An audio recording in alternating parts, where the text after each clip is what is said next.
Sejam muito bem-vindos ao inovativo espaço na Band News FM para trazer destaques de inovação, exemplos de empreendedorismo digital e o que movimenta a tecnologia. Tecnologia, aliás, que será o assunto principal de hoje, a transformação digital. Lembrando que você pode acompanhar o Inovativos no rádio aos domingos, do meio-dia a 1h da tarde, e no nosso YouTube, no nosso canal Rádio Band News FM, a qualquer hora do dia, em qualquer momento da semana. Eu sou Alexandre Bentivolio e aqui na apresentação comigo o empreendedor Vitor Magnani. Tudo bom, Vitor? Tudo ótimo, Alexandre. Muito bem-vindo e bem-vinda ao programa Inovativos, que vai te colocar na rota de digitalização de toda a economia e que não envolve somente a compra e venda de mercadorias ou serviços, mas principalmente a mudança de comportamento. E hoje a gente trouxe o CEO da Deal para trazer de fato o que tem de mais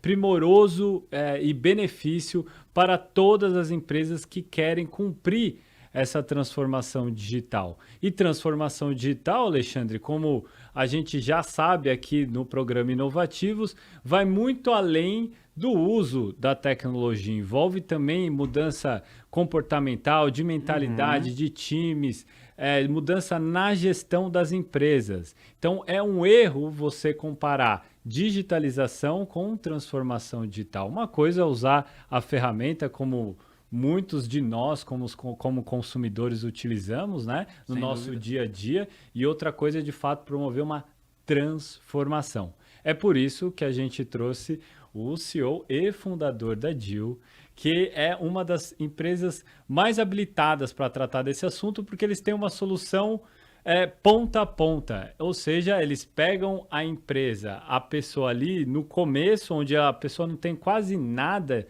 de transformação digital, e entrega de fato o que tem de prioritário nesse novo universo de transformação, que é a gestão dos dados, um processo de fato mais digital e a mudança também nessa gestão. Então, muito obrigado pela sua presença. Vamos começar aqui, contar um pouquinho da sua trajetória. Da onde você veio, como você começou a construir a Deal? Primeiro, prazer, obrigado. Eu sou fundador da Deal, comecei a empresa há 17 anos atrás, eu tinha 26 anos na época, né? Até costumo brincar que eu sou aquele startupeiro raiz, que a gente tinha que dar lucro no day one, né? Ou seja, no primeiro dia de operação a gente já tinha começado a dar resultado. Né? Entrei na área com 17 anos, né? Minha carreira basicamente então foi 9 anos trabalhando para o mercado de telecom e para o mercado financeiro, e aí depois em 2004 montei a Deal, ou seja, 17 anos aí na trajetória, né? Onde nós mesmos tivemos que nos transformar digitalmente, né? Então em 2015, né, que casa mais ou menos com aquele, né, segundo mandato da Dilma, que a gente passa por um período um pouquinho mais turbulento e tudo mais, foi onde a gente teve a necessidade de literalmente de se reinventar. Né? Então, a partir dali que a gente começou a construir o nosso portfólio, que a gente chama de end-to-end, ou seja, eu vendo desde a estratégia digital, passando por Martech, que é marketing digital, né? Marketing em ciência de dados, passando por toda a estrutura de dados, né? Desde uma construção do ambiente de dados, ou seja, a fundação de dados, até toda a análise de preditivos, né? Machine learning e tudo mais, até a entrega final de uma solução digital, tá? Aí entenda-se como entrega também, né? Desde uma ambientação de um ambiente em cloud, né? Ou seja, estruturar um ambiente em cloud. Tem uma outra coisa que é um pouco tecninha, mas eu explico, que é estruturar uma esteira DevOps, ou seja, quando você está desenvolvendo aplicativos na nuvem, você tem que saber fazer um desenho onde você economiza até processamento de nuvem, que custa caro no final das contas, né? Então, isso a gente saber trabalhar com escalabilidade e o desenvolvimento por si só. Então, de uma forma resumida, é isso que a gente faz. Diria que para os principais segmentos do nosso mercado, né? Falando de mercado financeiro, varejo, setor de tecnologia, né? Indústrias, enfim, né? Esse é um pouquinho do que a gente faz. Querem um pouco mais de detalhe? Fico à disposição. Não, eu queria saber justamente desses últimos anos. Você falou de um período turbulento aí da política, da economia. A gente vive um período que a gente sabe que, do ponto de vista econômico, é bastante turbulento, mas vocês vêm crescendo. Sim, exato. Porque o que acontece? a Covid ela trouxe um cenário que, óbvio, ele é caótico em termos de saúde, em termos, né, até de pânico de população e a doença e tudo mais, né?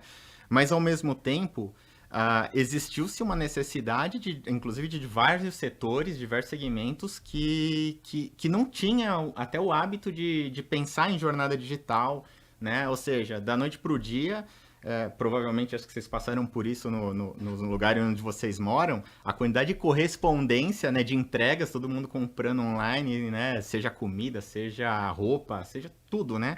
Enfim, então foi uma necessidade muito grande de digitalização em vários setores, tá? Então, óbvio, isso foi muito benéfico para o setor de tecnologia, né? Assim, se for trazer até em termos de crescimento nos últimos anos, 21 a gente cresceu 70% e 20 a gente cresceu, acho que 30%. Ótimo. E como uma empresa pode ser considerada uma empresa digital? Quais são os critérios que você utilizaria para falar, ó, realmente essa empresa cumpriu com essa trajetória que você está contando aqui para a gente? Porque até o termo transformação digital é um termo que é utilizado como algo constante. Você está em constante transformação, né? Então, quais são os principais critérios para falar, bom, essa empresa é uma empresa digital? Porque eu acho que a gente pode ter uma percepção, talvez errada, que basta ter uma interface digital ou utilizar uma tecnologia que você está, de fato, ali de uma jornada que, sem sombra de dúvidas, vai ser a jornada do presente para o futuro, né? Eu acho até uma impropriedade a gente falar em economia digital. Porque, de fato, todas as empresas, em parte ou no todo, terão o digital em seus negócios. Porque é uma variável do nosso tempo. A gente está vivendo uma transformação digital por completo, não só das empresas, nos nossos hábitos. É, de fato, uma grande revolução. Como a gente teve a primeira revolução industrial, a segunda, a gente está no meio dessas grandes mudanças. Então, quais são os critérios que você analisa para uma empresa? Olha, essa empresa aqui é uma empresa digital, tem ingredientes de transformação. Perfeito. Eu acho que a primeira coisa de tudo, Vitor, é separar quem já nasce digital, né, para quem nasceu analógico, vamos chamar assim, tá? Eu vou falar, obviamente, então, se a gente está falando primeiro de transformação, eu vou falar de quem de fato tem que se transformar e não quem nasce digital, tá? Enfim, quem tem que se transformar, né, parte de que, pensa do seguinte, né, esse cara, ele já tem legado, ou seja, já existem sistemas que eventualmente foram construídos há 20 anos atrás, por exemplo. E que funcionou na época. E que funcionou, né, e que atende, né? Só que a economia digital, como é que ela funciona? Ela é muito colaborativa, né? Ou seja, você tem que integrar muita coisa no final do dia. Como eram as integrações antigamente? Eram processos batch, né? Ou seja, era aquela coisa de você fecha o dia, você gera um arquivo, processa, manda esse arquivo para o dia seguinte. Imagina você pedindo uma comida e você só vai receber no dia seguinte essa comida. Você pede por fax até receber... Entendeu? Né? Não faz sentido, né? Vou dar um outro exemplo. Imagina que você abriu uma continha num banco digital, ganhou uma tagzinha, né? E só no dia seguinte você vai poder usar aquela tagzinha porque não chegou a tua carga que você já pôs, né? Ou seja, você abriu a conta, teoricamente, você, né, já tinha que estar conectado a todos os meios de pagamento. Então, eu trouxe um exemplo muito prático para ficar evidente o impacto da mudança numa empresa tradicional, quando ela tem que sair já desses processamentos, né, grandes e volumosos que eram processamentos noturnos para um processamento online, na nuvem, real time, que o negócio, sabe, é questão de segundos, né? Você quer ver a coisa fluindo, né? Assim como também, sei lá, você vai assistir um filme no streaming, né? Você não vai esperar ele chegar amanhã, né? Você já quer dar um play, você quer assistir ele naquele momento, perfeito? Né? Então, de uma forma simplista, é isso que acontece com as empresas tradicionais. Muito da noite para o dia, ela fala assim, caramba, a economia é compartilhada. Pô, de repente eu tenho que me plugar sei lá, num iFood da vida. Eu sou uma rede de restaurantes, né? Eu tenho que me plugar no iFood. Eu tenho que montar, sei lá, uma dark kitchen, né? Compartilhada com outros restaurantes, que eventualmente, né, vai dar aquele ganho de escala em termos de eficiência, eficácia, né, economia de custos, enfim, uma série de fatores para que eu consiga entregar até em outras regiões, né? Porque pensa que você está no local A, né?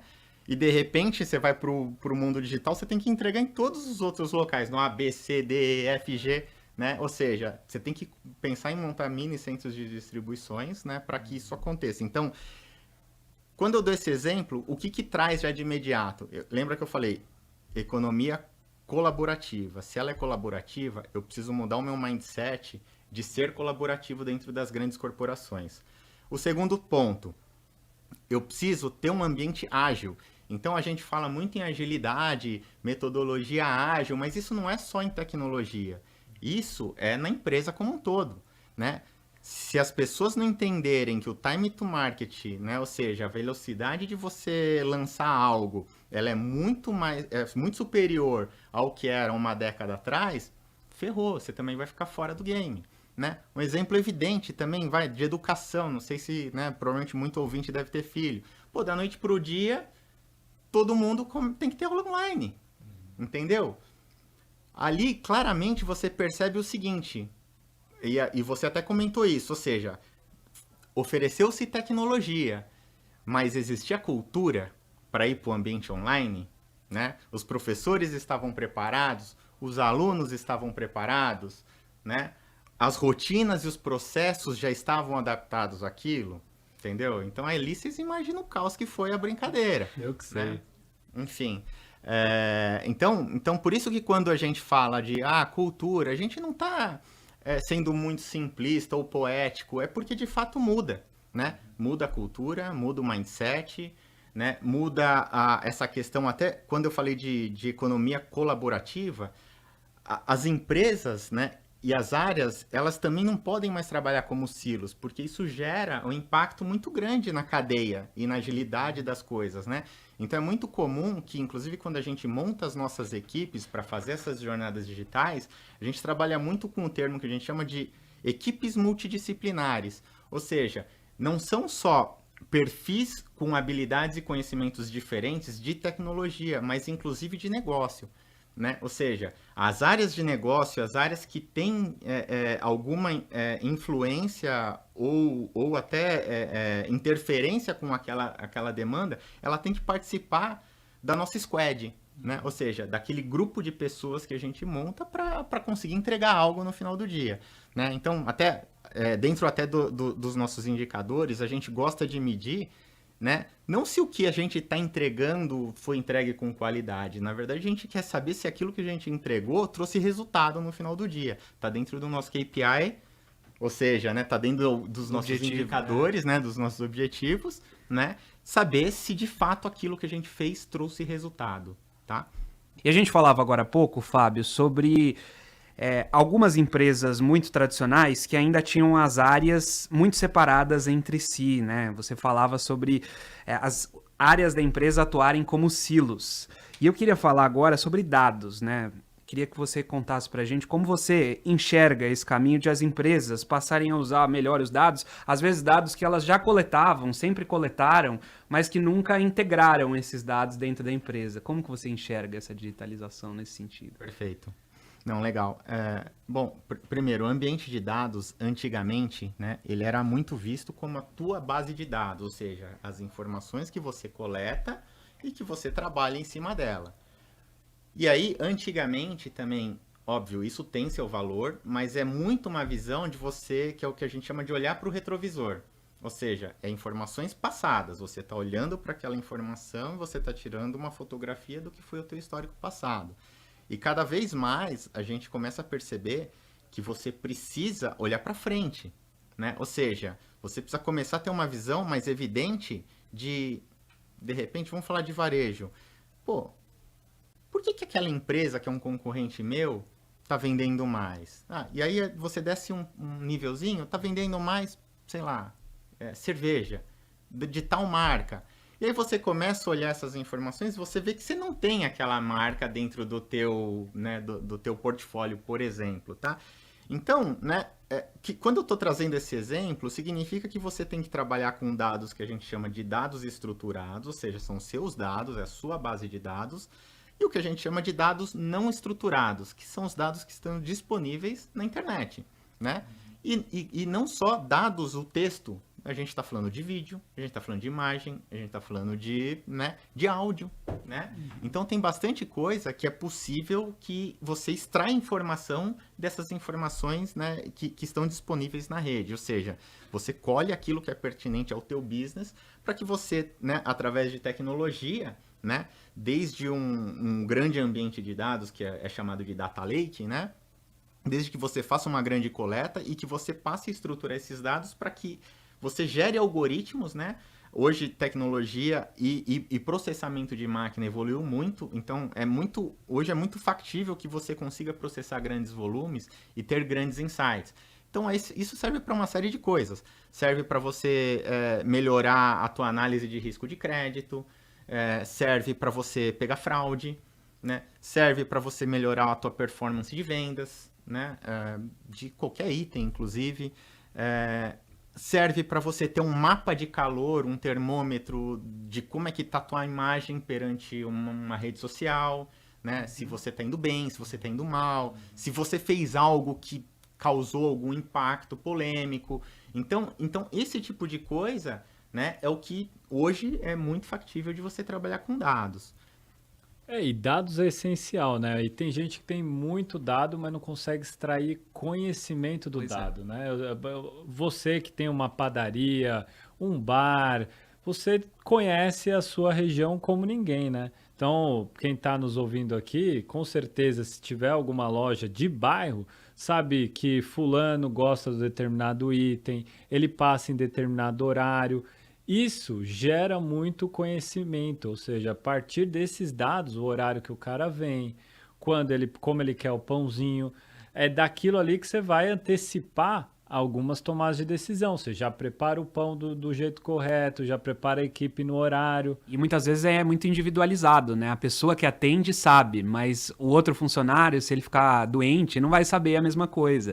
É a importância disso, né? De conseguir fazer isso preditivo para a empresa toda. Exatamente. E aí a gente está saindo desse ambiente que a gente fazia isso talvez numa cadernetinha, né? Anotando até quando o cara pediu fiado ou não, ou do pãozinho e outras coisas, para o ambiente que a gente consegue estruturar muito bem esses dados, né?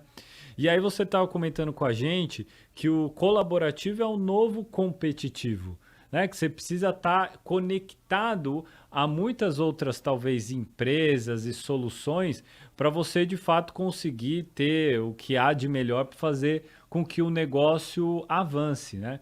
Mas com certeza, nesse processo, deve ter muito desafio a ser superado dentro das empresas para elas internalizarem dentro de si que sim, precisa entrar nessa jornada digital. Porque a gente, só para citar alguns números, a gente citou também em outras oportunidades aqui no Inovativos, apenas 11% de todo o varejo está no comércio digital, ou seja, muito pouco. Se a gente olhar para as grandes empresas, então, poucas grandes empresas que já estão aí há 10, 20, 30 anos estão cumprindo essa jornada digital. E como a gente sabe, é essa jornada digital que vai ditar não só as regras econômicas, mas também de comportamento. A gente mudou o comportamento a partir dessa transformação digital, né? Antes eu pedia por telefone pizza e esfirra, agora eu estou pedindo por aplicativo salada. Eu mudei. De um jeito ou do outro, eu estou fazendo a teleconferência. Para trabalho. Antes eu não tinha essa possibilidade, as empresas também estavam receosas, muito embora foi acelerado em virtude da pandemia. Mas tem outros diversos exemplos, desde solicitar um carro, vem uma pessoa estranha que você nunca viu na vida e você aceita entrar naquele carro e mais, você aceita a bala do cara que a sua avó disse para você não aceitar. Porque doce de estranho não se aceita. Minha avó dizia isso. E hoje a gente está mudando. Então a gente está mudando muito rápido também, a gente não percebeu. Então assim, Quais são os desafios que você enxerga quando você aborda uma empresa que realmente quer iniciar esse passo a passo? Porque deve ter muito desafio. Seja uma empresa que isolou a transformação digital em algum departamento de inovação ou algo que o valha, e aí quer que aquele departamento isolado faça tudo, é porque a alta liderança ainda não está realmente imbuída que isso é exatamente necessário. Eu acredito que deve ter muitos desafios aí que você pode contar para a gente. Tem sim. Assim como a gente falou de uma cultura, né, uma mudança cultural, eu diria que existe também uma necessidade de mudança de cultura de dados, né? Porque lembra, como eu disse, né, no ambiente tradicional era muito comum tomar decisões, gerar reports, né, gerar relatórios com uma visão retrovisor. Então, a partir do momento que quem, né, toma decisão através de dados, através de relatórios, começa a perceber que tem uma necessidade de começar a tomar decisão olhando para frente de uma forma preditiva, ele sabe na teoria de que isso é necessário, mas na prática você percebe que existe ainda uma ponte a ser construída, né? E é essa ponte que onde essas pessoas ou essas empresas literalmente precisam de bastante ajuda. E inclusive, né, de fato, é aí onde a gente acaba entrando. Isso me faz lembrar um case que a gente fez para uma grande farmacêutica, né? Que eles tinham, inclusive, até algumas verdades, né? Eles falavam assim, eu não conheço o meu consumidor final. Eu conheço o distribuidor e eu conheço, no máximo, a farmácia. Ou seja, né, eu estou muito na conexão venda B2B, né? Não está indo para o B2C, né? Para o customer, para o cliente final. E na visão deles, eles tinham na época criado um programa de... como é que chama o nome? De fidelidade, né? Para que a pessoa fizesse o cadastro e recebesse, né, descontos, enfim, né? E aí eles percebiam que não virava aquele programa, né? Mas na decisão e na visão, percepção inicial deles, eles imaginavam que não virava porque não existia um engajamento do cliente final, né? Quando a gente entrou e quando a gente começou a analisar dados e quando a gente começou até validar dados através de pesquisas presenciais, usando de fato pesquisa de campo, falando, não, peraí, o cara tá falando uma coisa, a gente tá vendo outra através de dados, né? E vamos a campo para ter certeza, né? Porque, de novo, era uma coisa muito estratégica que a gente estava ajudando. Sim. A gente chegou à conclusão, né, de que existiam diversos outros fatores que nem geravam interesse ali no consumidor final. Então, partia, às vezes, de uma situação do balconista, que achava que se ele oferecesse aquele programa da farmacêutica, ele ia prejudicar a farmácia, porque vai dar desconto, entendeu? Se vai dar desconto, por que eu vou oferecer isso para a farmácia? Eu vou prejudicar o lucro da farmácia na visão dele, entendeu?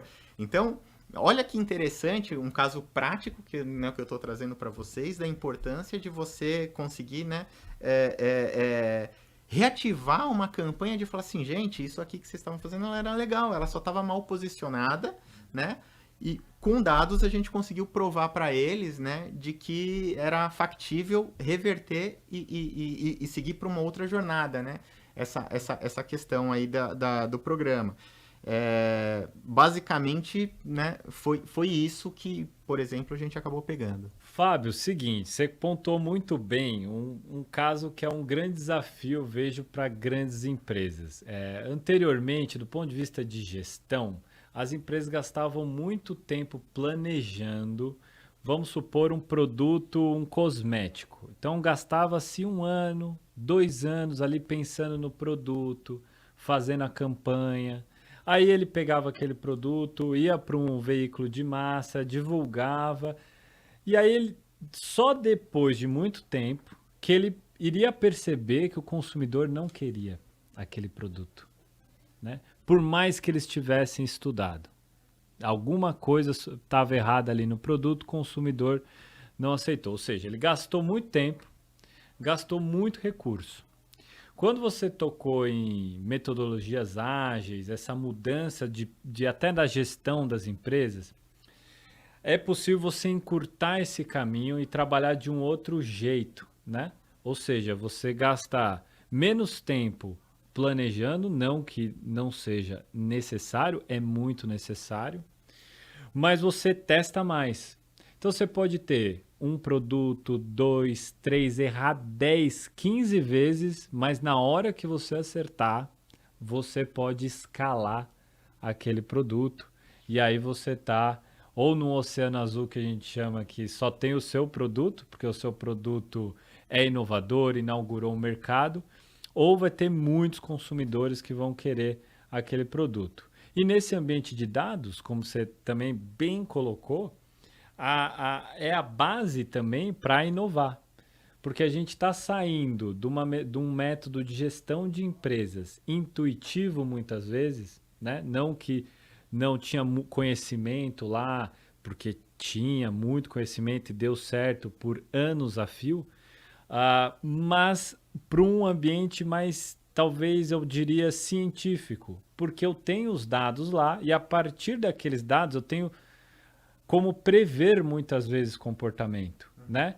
Por exemplo, você citou o caso da farmácia, né? Vamos supor que pelos dados você vê que o consumidor está querendo mais determinada pasta de dente ou o consumidor fez determinada sugestão porque ele teve como acessar de maneira muito simples alguma plataforma que abriu essa possibilidade para ele, ou seja, insights para a empresa melhorar, comprar mais pasta de dente ou gerar um novo produto. Então, essa era de dados que você está colocando é uma era muito boa para as empresas, porque as empresas que passarem pela transformação digital, de ponta a ponta, como você está colocando, vão de fato se integrar nessa nova dinâmica e conquistar mercado. Agora, falando agora de comportamento e de gestão, que é o ponto.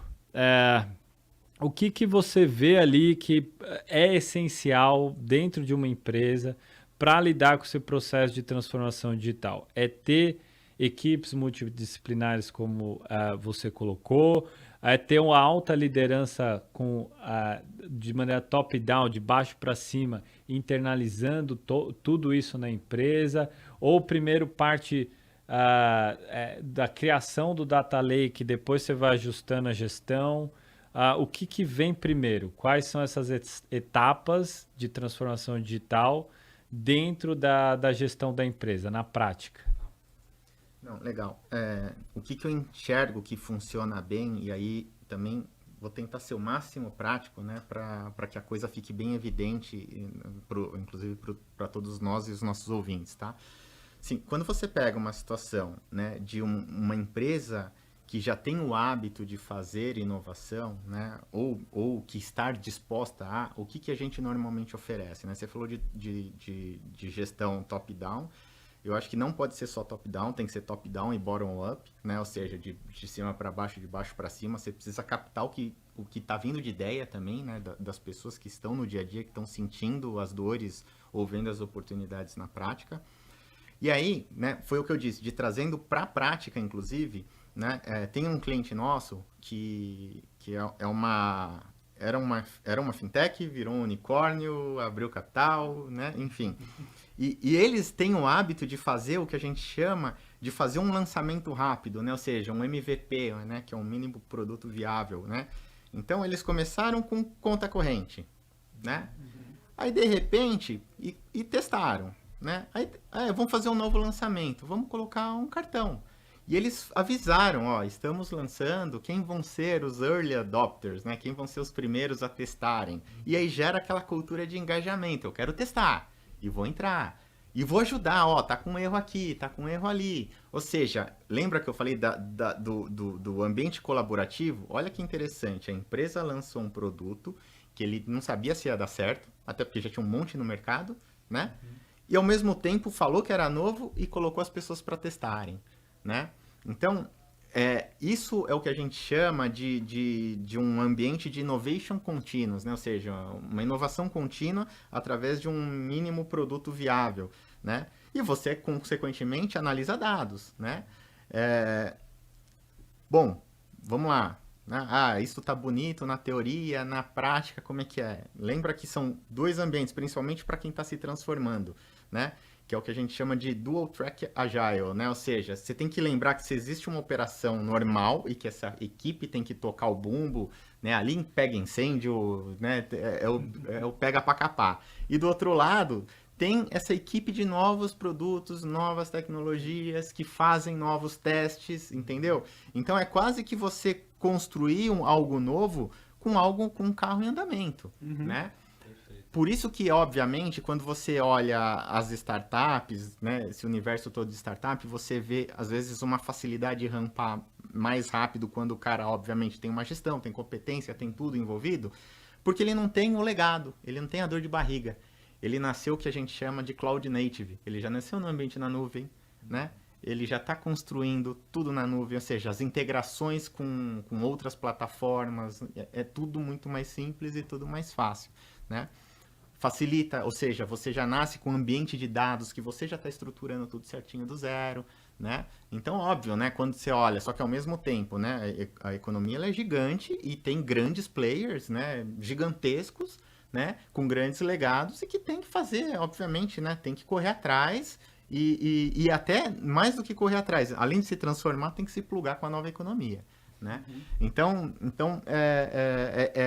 respondendo a sua pergunta, deu um pouquinho de volta, mas respondendo a tua pergunta é isso, né? Eu entendo como mínimo produto viável, inovação contínua, esse modelo de Dual Track Agile, que eu acho que ajuda a criar esse ambiente, né, de inovação dentro das empresas. O nosso tempo já está acabando, mas antes de terminar, eu queria fazer uma última pergunta, saber de políticas públicas. O que um governo pode fazer para acelerar esse processo de transformação digital? A gente muito fala sobre Coreia do Sul, né, que era um país que tinha condições muito parecidas com o Brasil, mas que conseguiu avançar com uma velocidade fantástica e hoje se coloca como um dos líderes nesse setor de tecnologia, de inovação. O que o governo pode fazer para estimular esse ambiente? Boa pergunta. Bom, o governo, com certeza, ele pode ajudar da seguinte forma, ajudando a acelerar as regulamentações de tecnologias que ainda não estão... já existem, óbvio, já tem empresas atuando, mas que se você olhar, ela ainda está meio que às margens, né, das leis. Então, um exemplo claro, né? Você consegue abrir um IPO, ou seja, você consegue fazer uma abertura de um capital, mas você consegue fazer um ICO?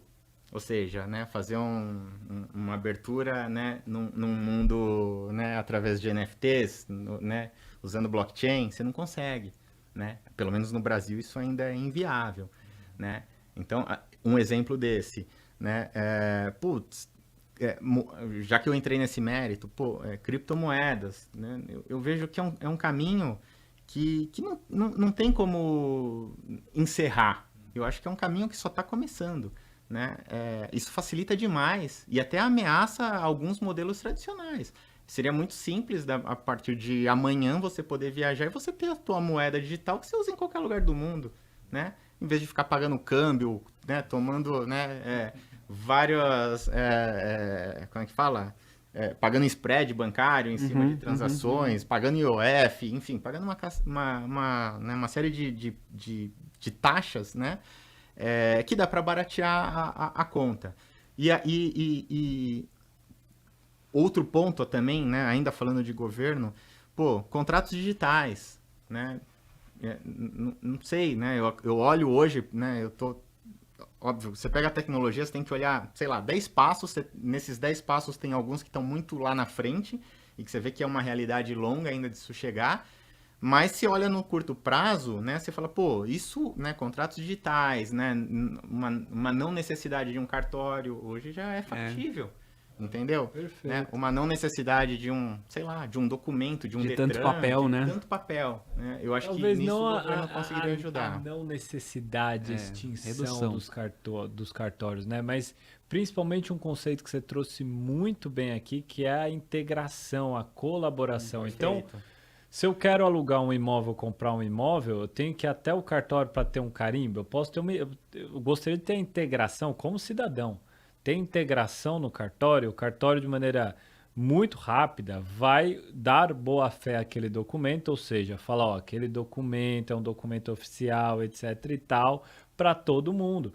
Então, isso ia agilizar muito. Imagina quantas corretoras iriam ficar felizes com isso, quantas empresas de tecnologia não poderiam surgir em virtude dessa integração com o poder público, né? Porque o cartório, de fato, é um longa-manos ali de boa-fé pública, mas a gente poderia utilizar também dados do SUS, que poderiam ser integrados também para todo mundo ter um ambiente melhor ali, utilizando os dados para ou compra de insumos, ou a integração ali de você conseguir visualizar todo o seu histórico familiar de saúde. Tem vários outros serviços, inclusive nossa própria identidade, né? Eu tenho que andar com 5 documentos, com 2 documentos que seja. Eu não quero, poderia ter em um único documento digital público, que é até existe um projeto de lei tramitando nesse sentido, para a consolidação disso num ambiente digital e único também seria muito importante. E outras experiências também no Brasil que são bastante exitosas, que partiram do poder público. Tem desde de Florianópolis, que a prefeitura de fato fez grandes polos de inovação ali, reunindo a empresa de tecnologia lá, com fomento também de questões tributárias, mas não é só a questão tributária. A questão tributária